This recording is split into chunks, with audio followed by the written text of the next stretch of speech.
Over the past week or so, we've gotten little bits and pieces about UFC Noche at the Sphere, and Dana White did an interview with John Morgan where he broke down a bunch of different little details about UFC Noche and how it's going to run, but also he admitted, look, this may end up being a flop, and we already know financially UFC Noche is a flop.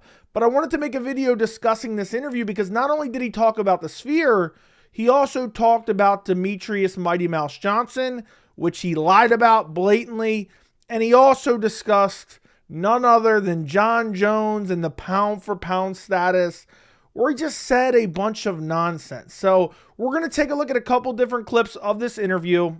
We're going to start off discussing Mighty Mouse and Jon Jones. Then we're going to go into all the updates about the Sphere, because even though the Sphere has a record-setting gate, if you watch my video from last week, you know it is still a massive financial failure. Let's jump right into it, because we're going to start with Mighty Mouse, because he's asked about Mighty Mouse retiring and will Mighty Mouse be in the Hall of Fame, and this is Dana White's answer here. Hall of Fame. Yeah, I didn't know that. Listen, if you go back to when he was here, I was defending him from the fans, right. You know? So who's defended Demetrious Johnson more than me? Who's defended Demetrious Mighty Mouse Johnson more than me? Well, we're going to find out in a second, Dana. Yeah, no, good for him. You know, incredible career he had, and yeah, I've never had a problem with Demetrious Johnson. Yeah, he might grapple and that sort of stuff, but no more MMA. Do we see him in the UFC Hall of Fame at some point? Absolutely. Love to hear it. So absolutely, okay. Demetrious will be in the Hall of Fame. I believe that he does deserve to be in the UFC Hall of Fame. But what really rubbed me the wrong way is who's defended Demetrious more than I have. Like, don't get me wrong. At one point, Dana was pushing Demetrious a little bit.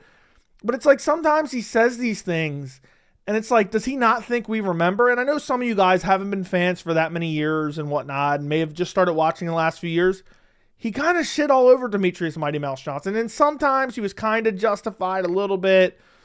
But really, I want to show you a clip from years ago, because not only is this pertinent to the Mighty Mouse Johnson discussion, it's also hilarious listening to the words that come out of Dana White's mouth and then applying those to today's day and age with Jon Jones, which he then talks about in a second, which we're going to take a look at clips as well. One thing I want to give you a quick background before we jump into this. Demetrious Johnson and TJ Dillashaw was being pushed by the UFC. TJ was going to go down from bantamweight and fight Demetrious. Demetrious kind of wanted some guarantees, like, oh, well, if he misses weight, I want my purse guaranteed. And, you know, kind of said, like, look, you know, kind of was playing hardball with the UFC a little bit. And Dana ended up just shitting all over him for it. Just absolutely murdering him for it. And that's not even discussing the fact that he traded away Mighty Mouse, and he defended it later on. We'll discuss that in a second. But let's listen to what Dana had to say. I think that a fight between him and TJ Dillashaw would be something that people would actually be interested in. And AK, you're not interesting at all. I mean, I understand that a lot of people weren't into the flyweight division, but like, Dana knows basically he just lies, and then eventually it could potentially become reality. And he sets a lot of narratives in the MMA community. So him to just say, oh, he's not very interesting, all the other fans are going to be like, well, if Dana's saying it, it must be true. And could sell pay-per-views and could make money. But he absolutely refuses to fight the guy. It's ridiculous. Well, what was your response when you heard that he says he feels like you're bullying him in the media and you're not marketing him right? We're not marketing him right. We built a TV show around him. The Ultimate Fighter was about what an incredible fighter he is. We put him on. Right. We put him on. Imagine talking about the Ultimate Fighter. Yeah, Michael Chandler got built behind the Ultimate Fighter as well, by the way. Fox many times. Man, thank you, bro. Yeah. Appreciate it. We put him on Fox many times and tried to build him, and it is what it is. It's not me. Right. I'm bullying you. How do you bully the pound-for-pound best fighter in the world? Well, what are his options right now? Is it take the fight? Yeah, listen. He has to take the fight. Listen very carefully here. Listen very carefully, and I want you to listen to what Dana says, and I want you to apply it to Jon Jones, okay? I know this isn't about Jon Jones, and I know this is 7 years ago, 8 years ago, or however long ago it was, but I want you to apply this logic to Jon Jones. The media claims he's the pound-for-pound best fighter in the world. Right. I think Conor McGregor is the pound-for-pound best fighter in the world. If you look at what that really means, what pound-for-pound means, and Conor doesn't give a shit. He'll fight anybody, anywhere, anytime. And if Demetrious is the pound-for-pound best guy in the world, then fight TJ Dillashaw. Fight somebody that people will actually care about and be interested in. And So there you go. But let's just rewind that back real quick. Let's rewind that back. Because what he says about pound for pound, he actually defines pound for a change. And then when you apply it to Jon Jones and his logic now, it makes absolutely no sense. But let's listen. pound for pound means that Conor doesn't give a shit. He'll fight anybody, anywhere, anytime. And if Demetrius is the pound for pound best guy in the world, then fight TJ Dillashaw. Fight somebody that people will actually care about. And So he thinks Conor's pound for pound number one, which is just laughable at the time, by the way, with the resume that Conor had. But fighting anybody, anywhere, anytime. You can't make this shit up.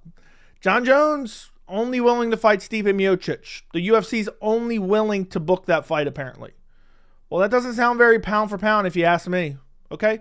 Maybe he could still be the GOAT, but it's not pound for pound. But the point I'm trying to make here is, yeah, the media thinks he's pound for pound number one, but I think Conor is.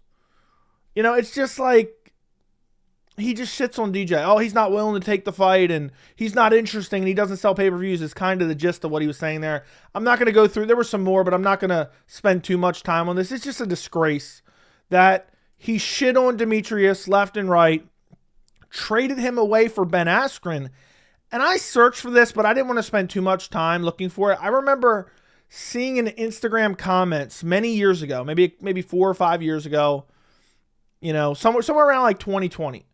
And they were discussing who won the Mighty Mouse Ben Askren trade. For those of you who don't know, the UFC, it wasn't actually a trade because I think technically they just released Mighty Mouse and then they signed Ben Askren. But basically both parties had to agree to let go of their respective fighters. So in a way it was a trade. But the UFC got Ben Askren, one championship got Mighty Mouse Johnson. And Dana White years ago when they were discussing who really won the trade, Dana White was co-signing a comment. I can't remember his exact words, but basically saying the UFC won the trade because Ben Askren got virally KO'd by Jorge Masvidal, creating a mega star in Jorge Masvidal for at least, you know, a good period of time. And therefore, the UFC clearly won the trade. And Dana White responded to this comment and was like, you know, a bunch of 100% emojis or something along those lines. Even though, again, that only has to do with money. That doesn't have to do with having the best fight the best. Now, I don't want to spend too much time on that. So let's move on to the Jon Jones part before we get to the Sphere and UFC Noche and him kind of admitting, look, this may end up being a flop. And by the way, I do believe it will be a flop, even though if it doesn't necessarily deserve to be called a flop. But we'll get to that in a second. He's talking about Jon Jones. He's asked by John Morgan, why is Jon Jones so important for you right now? Like, why are you dying on that hill? Is it because of the fights coming up? And this is Dana's reaction. We don't have to go into the debate, but I left a question here, by the way. Why has it been such an important topic for you? Is it just about promoting his next fight and setting up that event? Or it's not important. This could be, Jon Jones could say, I'm never going to fight again, or it could be after his next fight. These are all facts. I mean, I even laid them out in a fucking commercial for all the stupid people that can't wrap their head around it, They had a Jon Jones commercial pushing him as pound for pound somehow, even though it makes no sense, man. Dana does not know the definition of pound for pound versus the GOAT discussion. And again, I've said this before, I don't even have an issue with him saying pound for pound if that's what he wants to believe. But don't cry when other people have different parameters for what they believe, and activity is one of them because that guy's not fighting. So it just makes no sense. And then the next part is like, this is just a big word salad from Dana White. You can't really make heads or tails of it, but basically the gist of what he's saying is the media and the fans know nothing, and we know everything because we started the business. That's essentially what I got from this kind of deranged clip of Dana White, more just brown nose and Jon Jones. The thing about this sport is everybody thinks they're an expert in MMA or in combat sports, period. And it's what makes this thing so fun. But the only experts in this sport are in that fucking building right across the street. Right. Okay? Everybody else thinks they are. So basically the only people who could possibly know anything about the sport had to start the business or work for the business, or it's just deranged. And he goes on a little bit more here. You guys know it. Who have we not proven it? You have absolutely proven it. We've absolutely proven it. And the things that we do in this company, whether it's the matchmaking of the fights, the Sphere, all these things that we do, we're all doing things that have never been done before. So I love to hear experts talk about things that have actually never been done before. And we're the ones that are actually doing it. It actually makes me laugh, but I enjoy it at the same time. So basically just deranged word salad. I'm not even sure what all that means.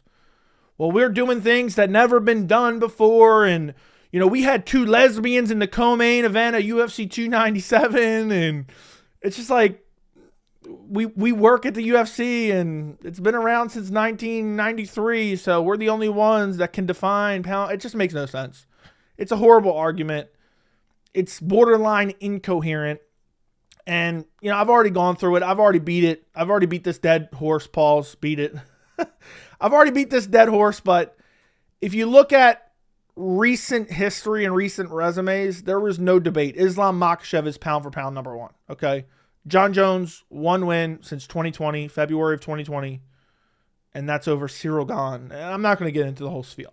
Now, we're going to jump into the Sphere discussion because there's a lot of kind of interesting pieces of information that we get from this interview about the Sphere. By the way, I will link this full interview down in the description. Please go check it out. Please go to support it. I would greatly appreciate it. But before we get into any of these clips, we're going to hear about, you know, kind of the arena, what's going on in the arena and some of the details of that, but also how it's going to translate to TV, which are the questions that I really wanted to hear. So this was a great interview by John Morgan, but I want to check out real quick the ticket sales, because the ticket sales info we now have, I had to refresh this apparently, accept that.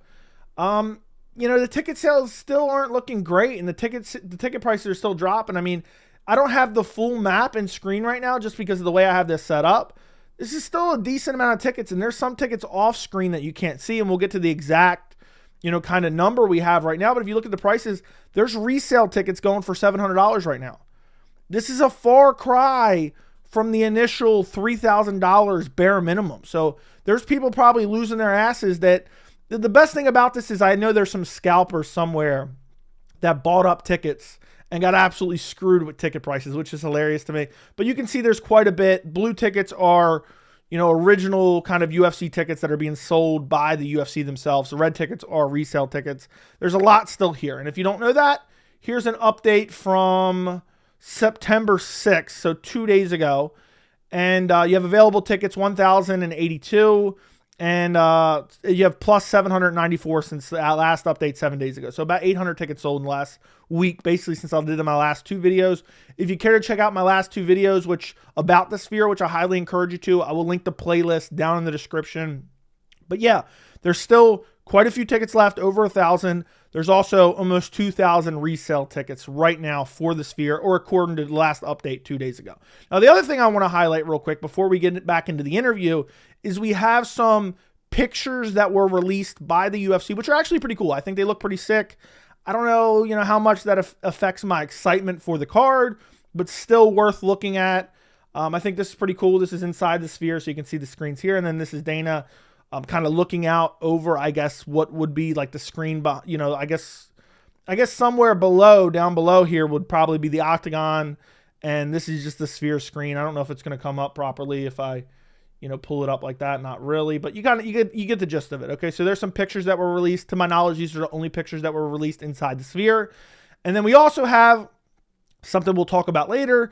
Dana said today there's about 1,700 tickets remaining for UFC Noche. Expected to sell out in the gate. That will be a UFC record 21 million, which we'll get to when we listen to Dana talk about, you know, ticket sales, live gates, and also pay-per-view sales. Dana talks about in the interview, which we're going to check out in a minute.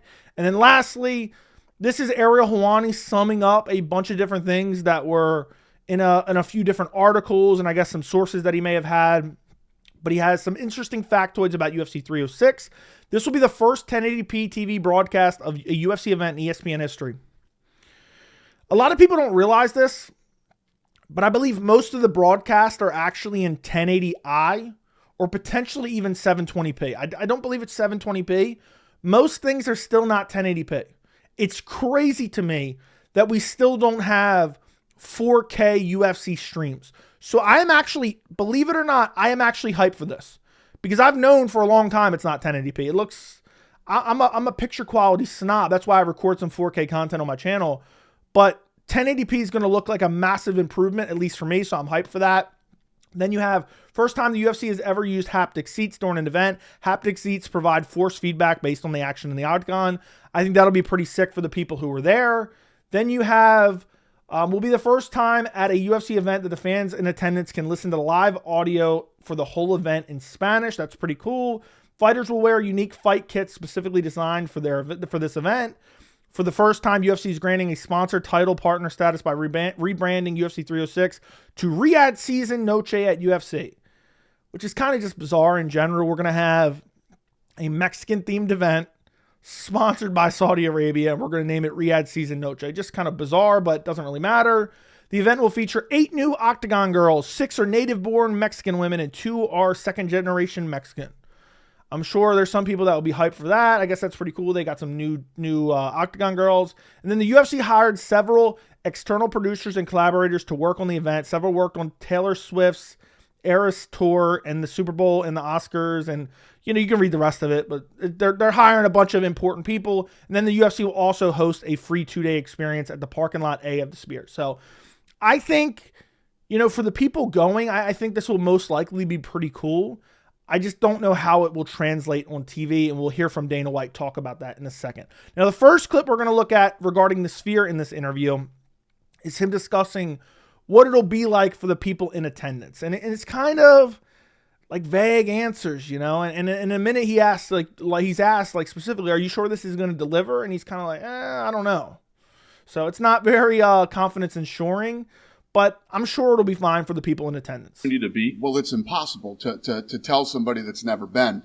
And even people that have been. So the people that have been, I've had conversations with them, and they start telling me what they expect. And I said, I know exactly what you're saying. And that is exactly what I expect you to expect.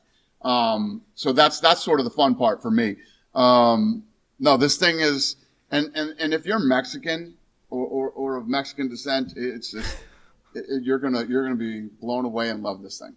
If you're Mexican, you have to be there, okay? If you're Mexican, you have to be there. Just typical Dana White, but kind of like, people who have been there, they what they've told me they're expecting, and this and that. I don't know how it's going to be. I've been saying this from the very beginning. I'm worried somehow it's going to look like shit on television. I've reserved my judgment until we see it, but I'm really worried about that. This next bit of information that he gave was very interesting. I mean, this is crazy, the amount of money they spent on this, that the rendering is taking this long and the lighting is also taking this long. Listen to this. Figuring out the lighting was the first thing. That took 4 months. It took 4 months to figure out just the lighting. Then it took months to assemble a team to help us pull this off. And then, I'll give you an example. Let's say we do the show open. By the way, I'm so curious because they don't have that truss system that I'm assuming they rigged down for all the lights. You have that kind of those metal bars, those truss that you have all the lighting hooked to in a normal arena. I'm curious, is there some kind of external rigging where they rig up the lights to? Is there something coming down from the ceiling that they attach to? I'm curious how that works. I know that sounds weird, but I hate when I tune into like a Bellator event or a One Championship event or even a UFC event. I think Michael Bisping, Kung Lee, the lighting was way off. The UFC is the best in the business in production value in terms of lighting. People don't realize it until it's messed up. I've noticed it in the past and I absolutely hate it. So I'm hoping that the lighting is going to be good. I'm a little bit worried about that, believe it or not. And then he goes into how long it's taking to make the graphics. On a regular Saturday night, that thing renders, right? The rendering, do you know what that means? Right, to get the video processed. To render it, it takes a couple hours. It takes 12 days to render anything that changes. We had to build a render farm inside the Sphere. Literally built our own render farm in there. The level of how complex this thing is, if I even laid a quarter of it out to the people, wouldn't even understand how hard and challenging this thing really was and is. So basically, he doesn't really know, so he's not going to explain it. But 4 months rendering is crazy. For those of you who don't know what rendering is, when you edit together a video package, once you're done editing it all, to render it out and make it one complete file, that's the rendering process, exporting it into one complete file. For example, when I had my laptop and I used to do videos on here, and I used to do like 4K videos or longer 1080p videos, for like a 20-minute 4K video, it would take like over an hour. Now I can do that in like 3 minutes on my PC that I got a couple years ago, or 2 years ago now, I believe it is. But 4 months is insane because I believe in the Sphere it's 16K or 18K picture quality, which is insane. I would love to see that actually. Next clip we're going to take a look at is something that I'm also very interested in. So that's why I wanted to include it in this video. And the answer isn't very confidence inspiring from Dana. Will the show itself, the Sphere screen and all the graphics, could it affect the fighters who are fighting? And Dana doesn't really have an answer for it. Last thing kind of about the environment.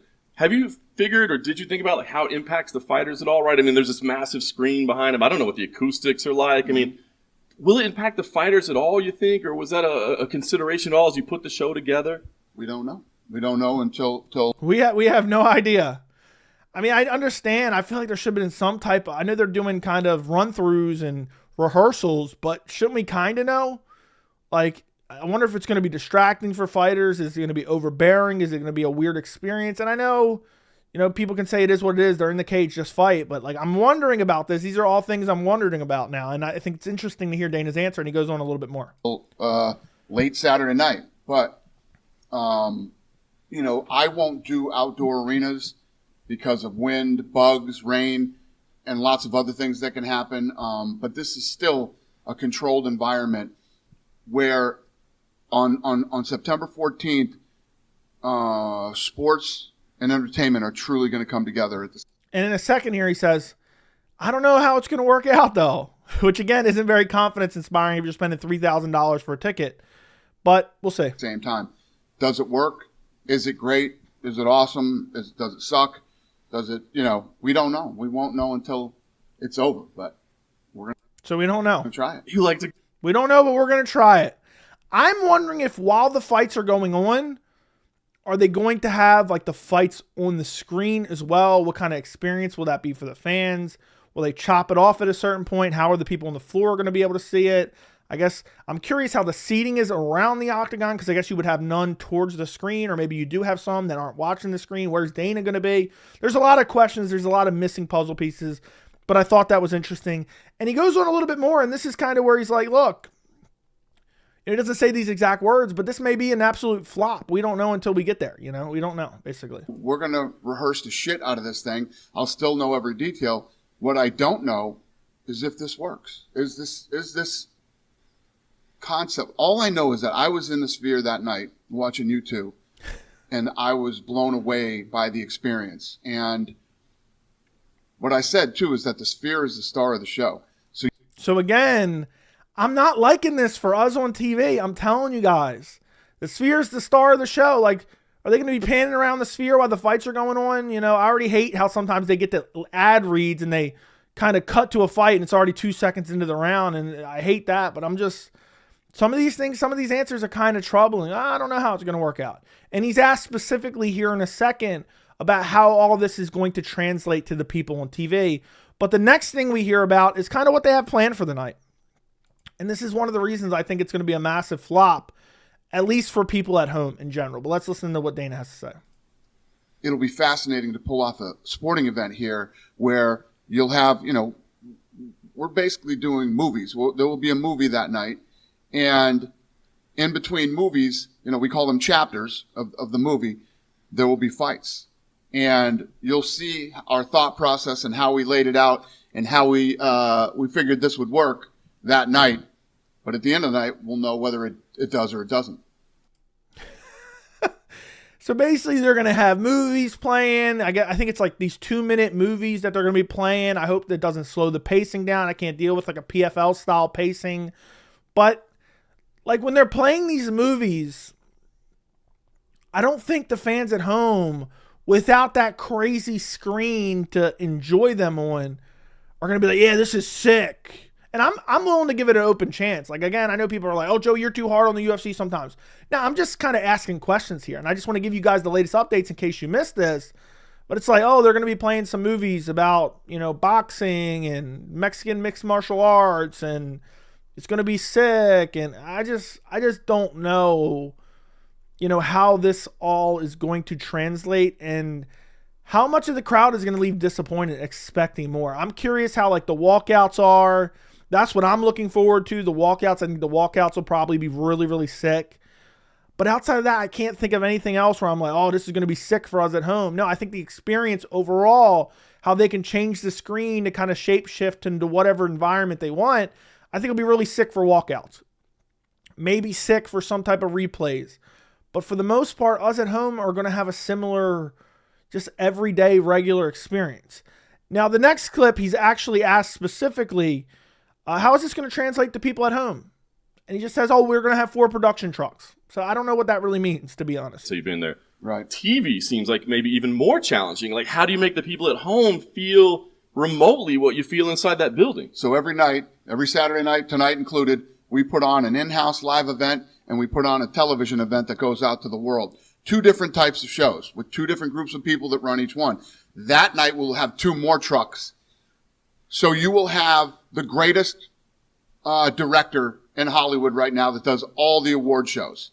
Okay? His name is Glenn Weiss. He'll be shooting both of those live and trying to make the people at home feel the experience at the Sphere. So all this stuff has to come together and be seamless on September 14th. It's gonna. Doesn't seem that confident, but hopefully it's good. But yeah, we're going to have 4 production trucks. We're going to try to convey what's going on in the arena to the people at home. So it's going to be very interesting to see how that works out. I ultimately think we're all going to leave disappointed because I think a lot of people have these crazy high expectations. Not anymore as much, but they did especially, and now they're already kind of crapping on the card, which I think is a little bit unjustified, but I kind of understand it. It's still a great card in my opinion, but again, a lot of people were confused about what Dana was saying. Sphere is the star of the show, and it's not going to be a UFC 300. But I just think we're going to be left with, oh, these were some cool packages they did, and this was interesting, and it's going to be like, you know, when Robbie Lawler had his retirement package, they played after he beat Nico Price at, you know, whatever, what was that, UFC, I want to say that was 290 last year, if I'm not mistaken. And we were like, oh, that was sick, that was really cool. But I don't think it's going to be one of those things that we're like, oh, man, I want to see this again, or that was crazy, or I can't wait to watch this event replay, or I'm going to rewind it. I hope that I'm wrong. But I don't think it's going to be all that sick. And then the last thing we're going to take a look at from Dana White is him bragging about the live gate, which isn't really a brag if you know the numbers, which I'll break down for you at the end of this video, but also the pre-sales, the pay-per-view pre-sales. And, you know, the MGM, you know that whole story. I've said it a million times, but we're going on the Sphere that night. We're going to be sold out. I don't know. It doesn't matter. MGM's guaranteeing their gate, so it doesn't matter what happens for them. But I'm doing what I'm going to do on Saturday night. They're going to do what they're going to do on Saturday night, and it is what it is. Biggest gate in UFC history already. Biggest gate in UFC history. Oh, that sounds crazy. Sounds amazing, right? And the biggest event ever for pre-buys leading up to an event. Really, with the pay-per-view sales? Yeah. Wow. So the week ever, the week before an event, the most pre-pay-per-view buys ever in the history of the company. So there you go. Biggest gate ever. Biggest pre-sale of pay-per-view buys. By the way, I order every pay-per-view. I know people, haha, what are you doing, Joey? Couldn't buy the event. I tried to buy the event, it said technical glitch. So who knows? Maybe the fight's off. Maybe it's canceled. Maybe it's Conor McGregor, Michael Chandler all over again. They're pulling it from ESPN. Could not order it before I recorded this video. But one thing I want to break down. Largest gate. I showed you this earlier. They expect the gate to be 21 million, okay? Which is a massive live gate. But that leads us to, well, wait a second. How much did the event cost to put on? Which we already know from Dana White, the number's around 20 million. So it cost them 20 million to put on the event. They're making 21 million from the live gate. Gate means ticket sales. So that's $1 million in profit. Well, oh, Joey, it always costs them money to put on an event. Well, typically, if you read right here, this is from an article from the Hollywood Reporter. Typical UFC pay-per-view cost about $2 million to put on. They had budgeted $8 million for the Sphere. So they expect it to at least make around $13 million profit on the live gate, which now isn't happening because the ticket sales are collapsing. The prices are absolutely collapsing. They're now $700 for resale tickets, where before the lowest ticket price was around $3,000. So I'm very curious to see how this all plays out. That's pretty much the gist of all the updates from Dana White. He's bragging about the gate. He's bragging about the pay-per-view pre-sales. I don't know why I'm stuttering over my words like Colby Covington at a press conference. 7th layer of hair. But yeah, I mean, at this point, we'll just have to wait and see. I'm looking forward to UFC Noche, Riyadh season, the Sphere, UFC 306, whatever you want to call it. And I applaud the UFC for trying something different. To be honest, even if it's a massive flop, Dana's like, oh, I don't know how it's going to work out. That doesn't sound like typical Dana White. He should be like, this is going to be a smashing success and this is going to be awesome. And he's like, I don't know how it's going to be on TV. I don't know how it's going to be there in the arena, but this is where, you know, sports meets entertainment. It's going to be all great and fine and dandy. It just seems like there's still a lot of stuff up in the air and we're a week away from the event. Let me know what you guys think about UFC Noche. Like the video, subscribe to the channel, and thank you so much for watching.